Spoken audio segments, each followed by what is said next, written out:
Le jeu ici, c'est le Siga, un jeu qui est joué au sud de l'Égypte et qui aurait été probablement joué même dans l'Antiquité égyptienne. Le Siga est très particulier aussi, un jeu très plaisant.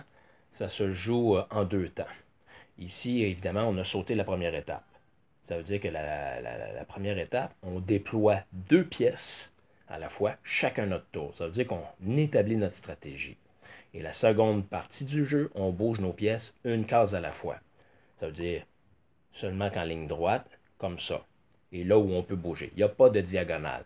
Le but du jeu, c'est quoi? C'est de capturer l'adversaire. C'est très, très, très simple. Et on capture en étau ou en sandwich.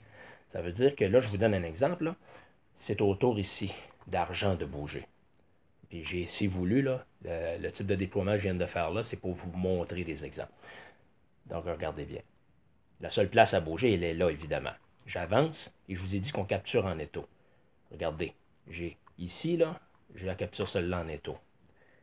Je capture celle-là en plus. Et j'ai deux pièces là. Et je capture celle-ci aussi. Donc ça, c'est un super bon coup à faire. Ensuite de ça, je continue à bouger si je peux faire d'autres captures. Si je m'en vais ici, est-ce que je fais une capture? Non, parce que je n'ai pas une pièce en argent qui me permettrait de coincer celle-ci ou celle-ci. Est-ce que j'en aurais ici?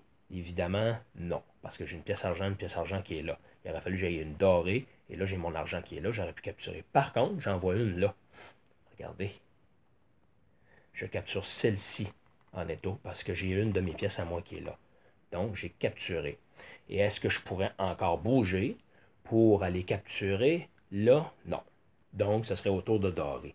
Donc, ici, vous avez eu un bel exemple là, de belle stratégie. C'est un jeu qui est très rapide, qui est très intéressant aussi, qu'on nomme le SIGA, ou des fois on peut appeler le SIG.